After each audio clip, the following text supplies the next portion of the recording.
ক্যাম্পে উঠল বাংলাদেশ দলের ফুটবলাররা। কাল থেকে ভিয়েতনাম ও সিঙ্গাপুর ম্যাচের জন্য মাঠের প্রস্তুতি শুরু হবে। দুই ম্যাচই কঠিন হবে, তবে এশিয়ান কাপ বাছাইয়ের শেষ ম্যাচে পয়েন্টের প্রত্যাশা অধিনায়ক জামাল ভুঁইয়ার। ঢালাইয়ে দৃঢ়তা, নির্মাণে নিশ্চয়তা। প্রিমিয়ার সিমেন্ট, ঢালাইয়ের রাজা।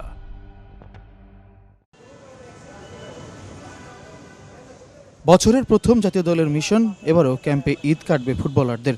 রোজার শেষাংশে জামাল, মোরসালিন, বিশ্বনাথরা রিপোর্ট করলেন জাতীয় দলে। 28 জনকে ডাকা হয়েছে ঢাকার ক্যাম্পে। হামজা চৌধুরীর এবার ঢাকা আসা হচ্ছে না। ভিয়েতনামে দলের সঙ্গী হবেন লেস্টার তারকা। প্রবাসীদের মধ্যে প্রতিবার সবার শেষে আসেন সমিত সোম, তাকে এবার শুরু থেকে পাচ্ছেন হাভিয়ের কাবরেরা। ফাহমিদুল ইসলাম, তারিক কাজী, জায়ান আহমেদরাও চলে এসেছেন। জাতীয় দলের সাবেক গোলরক্ষক আশরাফুল ইসলাম রানা এবার কাবরেরার সহকারী হয়ে মিতুল সুজনদের কোচ।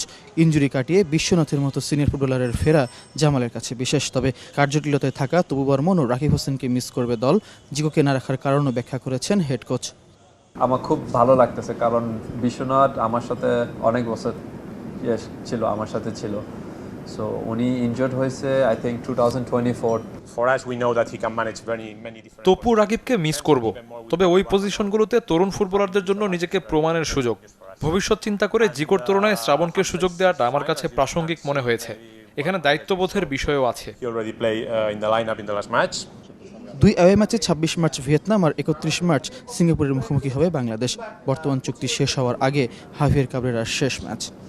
এটা কঠিন হবে, মানে it's gonna be more difficult to play against Vietnam then Singapore. তো আমার এন্ড গোল হচ্ছে 3 পয়েন্টস अगेंस्ट সিঙ্গাপুর। কারণ আমাদের যাওয়ার কথা ছিল 21 তারিখে, আমরা এখন যাচ্ছি 20 তারিখে।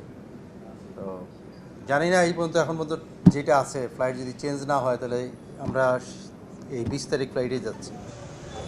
সাব চ্যাম্পিয়নশিপের অনূর্ধ্ব 20 দলও আছে গুলশানের রেনেসা হোটেলে। জাতীয় স্টেডিয়ামে অনুশীলন করেছেন রোনান, ডেকলান সুলিভানরা।